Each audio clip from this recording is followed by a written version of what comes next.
All right, week 10, college football breakdown here. Biggest game of the week, probably the biggest game of the year up to this point as well. Tennessee traveling to Athens, taking on the Georgia Bulldogs. Seeing Georgia at home in this spot is an 8-point favorite and pretty high total, especially for a Georgia game at 66.5. I'll be right up front. We'll get straight to the point here. I'm on Georgia minus the 8. I locked that in this morning. A 1-unit play for me. I know sentiment is high on Tennessee. They're the new number one team in the country. They're playing their best football of the year right now. There's still narrative-wise a lot that I think is wrong about this game. The narrative in this game is that it's offense versus defense. Tennessee's got the best offense in the country, and Georgia's obviously still really good defensively. I don't really view it that way. The matchup I'd be talking a lot more about is Georgia's offense going up against Tennessee's defense. Did you know that Georgia actually has more yards per play this year than Tennessee? Based off the narrative coming into this game, I would imagine you don't. And that's why so many people were looking at this line and saying, how are you going to give the number one team in the country 8 points? I look at it as there's probably a reason why Vegas is giving you 8 points. It's because Georgia, in my opinion, is going to be able to move the ball. I don't want to say at will. I think they're going to be able to create an array of explosive plays in this game. The last thing people saw was Tennessee and how much they shut down Kentucky last week, and give them credit. They did. I didn't particularly see that coming. I thought they'd win the game handily, but not 44-6. With that being said, one game doesn't change the beliefs I held long before last week. I mean, we saw Keaton Slovis and Pitt create multiple explosive plays against this defense. If Keaton Slovis doesn't get hurt in that game, Pitt wins. We saw Florida. I mean, who is Anthony Richardson thrown against this year besides Tennessee? The answer is nobody. Threw for over 10 yards per attempt against the Vols, shredded that defense throughout the second half. And then obviously Bryce Young in Alabama. Yeah, it's Bryce Young in Alabama, but you're facing a Georgia offense that is right on your level, and people don't think that's the case. The numbers would suggest otherwise. Listen, I think Stetson Bennett is one of the most disrespected quarterbacks in the country. I've heard the narrative for a long time that if he was playing at Missouri, he wouldn't be anything.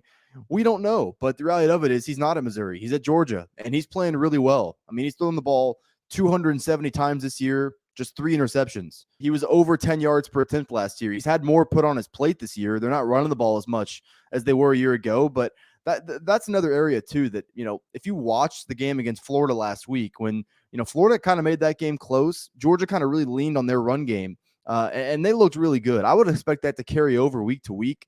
I know Tennessee's run defense is much improved this year. I'm not conceding the fact that they're just going to shut down what Georgia wants to do in the run game. I mean, Georgia's got 2 guys that are at or above 6 yards per carry. This is a heavyweight matchup in that aspect. And then I think Stetson Bennett can tee off on this Tennessee secondary. I'm not sold. I think Todd Monken and Kirby Smart will come out with an infinitely better game plan and an infinitely better style than Kentucky did last week. Don't sleep on Stetson Bennett. I think after this game, the nation will see that he's not just some slouch JUCO quarterback. Clearly, though, and I want to say this, there's not a bigger Hendon Hooker fan right now than me. I played him 60-1 preseason and handed that out on this channel to win the Heisman Trophy. He's fantastic. I mean, he's almost at 11 yards per attempt this year. He, too, much like Stetson Bennett, takes great care of the football. Just 1 interception this year. He's a threat as a runner. There's literally nothing not to like about Hendon Hooker. The one thing I'll say is this.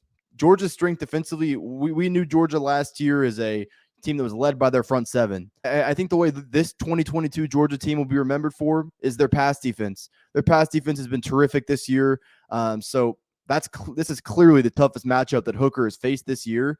I'm not saying he's going to have a bad game, but as long as Georgia can contain him, then I feel like we're in a good position. Tennessee does run the ball fairly well. I think it's solid. I don't think that's going to translate well in this matchup because I do think with what Georgia has in their front 4 and how physical they are, Georgia's run defense, specifically against the inside run, has been very good this year, and that's predominantly what Tennessee is going to feature in this game. A lot of quick handoffs, and then obviously, you have to stop Hooker in the run game. But I think Georgia's going to be able to get stops in this one. This is a true heavyweight matchup. Maybe the best quarterback in college football against what I perceive to be the best pass defense in college football. Whereas on the other side, you get an equally good offense against a pretty poor defense, in my opinion, especially given the standards of this game.